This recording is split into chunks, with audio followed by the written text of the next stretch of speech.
Greetings, Wildcat fans, and welcome to the 2015 college football season, and welcome to another season of Catnips.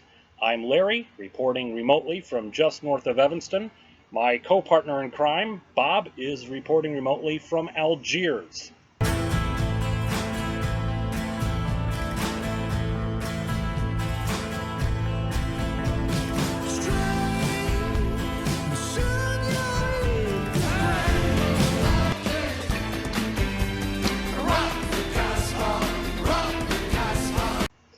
Now, a lot has happened in the off-season for 2015. In fact, a lot has happened this week. And, I think it's very important that coaches, student athletes, the administration understand throughout the state how important it is to keep your kids home.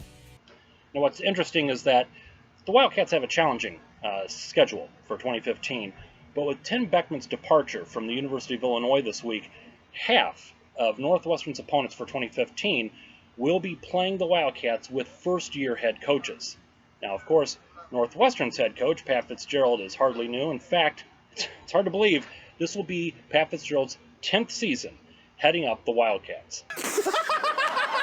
So, of course, Northwestern has veteran coaching staff returning this year, but Northwestern will be starting a brand new quarterback for the 2015 season. Clayton Thorson was named Northwestern's starting quarterback at the end of the preseason practices, and he will make his very first start. He'll make his very first appearance on the field against the Stanford Cardinal. Now, normally we don't give out the Purple Fist of Justice until the season begins, but for this episode, we have decided to go ahead and award the Purple Fist of Justice this week to Clayton Thorson as a redshirt freshman securing the starting quarterback for the Northwestern Wildcats. Congratulations and good luck, Clayton. I just want to tell you both good luck. We're all counting on you. And so this Saturday, Northwestern will open its 2015 season against Stanford, hosting the Cardinal at Ryan Field. Given the similarities between these two schools, you would expect there to be quite a bit of history between these two teams. And in reality, Northwestern and Stanford have only met 6 times on the football field before Saturday. In fact, Northwestern has more ties against Stanford than they have wins. The two teams met twice in the 1930s. They met twice in the 1950s, and that included Ara Parseghian's victory in 1958 against Stanford at Dyche Stadium. The two teams met most recently twice in the 1990s. They're scheduled to play twice this decade. They're actually originally scheduled to play 6 games in the near future, but that had been whittled down to 2. 2 can be as bad as 1. It's the loneliest number since the number 1. So the most recent game versus Stanford was that 41-41 tie in 1994 at Dyche Stadium. And to talk about that game, we have all the way from Algiers, Bob. So, Bob, what do you have to share about that 94 Stanford game? Well, Larry, I did a little research and found out that there was an old Stanford alum who was a dedicated football fan who had passed away some years back here in Algiers, and his widow had donated some film clips to the municipal library here. So I've been through the library and I have found these film clips of the last Wildcat game against Stanford back in 1994. And I'll tell you, Larry, this is a real doozy. You've got 2 coaching giants up against each other. Coaching legend Bill Walsh for the Cardinal, and coaching legend yet to emerge, but close to emerging, of Gary Barnett with the Wildcats. And it was a wild game, kind of sloppy. Things did not go well for the Cardinal on this punt reception, which you can see was recovered by the Wildcats. And that set up this 13-yard touchdown run by Dennis Lundy. Now, let's see. There's something a little strange here. According to Rick Taylor, the former Northwestern athletic director, that run actually didn't occur. So maybe those points really weren't scored, but somehow they do figure in the score when I check the box score. A 41-41 tie, the last Cats tie, as a matter of fact. So So perhaps in a moment of fearful symmetry, we have a non-touchdown that's recorded as a touchdown for Stanford.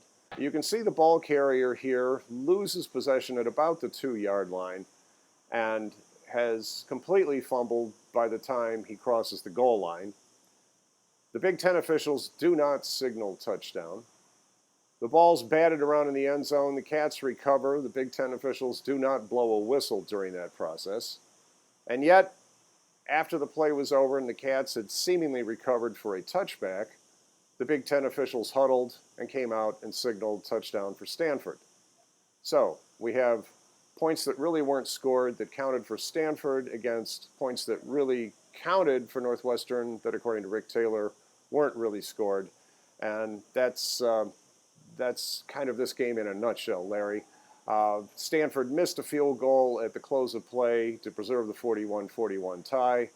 And let's hope that, things go a little bit more smoothly for the Cats on Saturday. Thanks, Bob, and let's all hope that for the Saturday. That actually brings us to this week's potables, the first potables for 2015. This week's beverage of choice is going to be Johnny Walker Green Label. And you may be asking yourself, why Johnny Walker Green Label? Why not Johnny Walker Red Label, since we're playing the Cardinal? Well, the Cardinal have as their unofficial mascot the tree. And why do they have the tree? Well, much like this liquor, it's complicated. Johnny Walker Green Label was a mark that the brand had introduced some years ago. It was in limited distribution, much like our series with Stanford.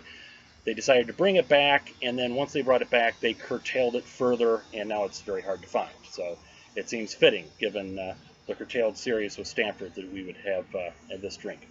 So it's going to be hard to find here. It's going to be much harder to find in Algiers, so unfortunately, I drink alone this week. And you know when I drink alone, I prefer to be by myself. So, Algiers, cheers.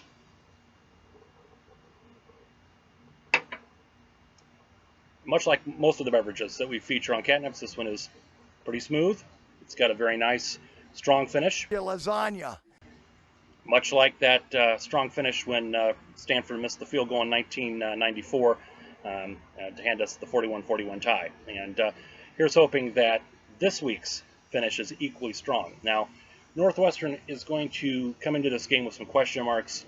I think Clayton Thorson's going to be a great quarterback. This is the first time he's taking the field, and he's doing so against a ranked and very strong opponent. Northwestern enters this game as a 12-point underdog. I don't know if we're going to lose by 12 points, but I think it's going to be a very tough game. I think Northwestern will be very fortunate to come out with a win, and I'm looking at this game probably being decided by 7 points either way. So with that, good luck, Wildcats. Here's to the 2015 season, and as always, go Cats.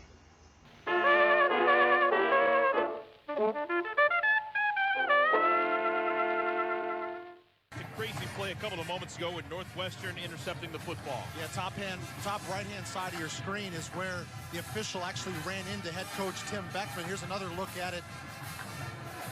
This time the left-hand side of your screen, you can see the contact between the official and the head coach. The coaching staff has got to make sure they move out of the way for the officials reacting to the play on the sideline. Kane Colzer back on the field for Northwestern. Throws to the end zone. Caught. Touchdown, Tony Jones.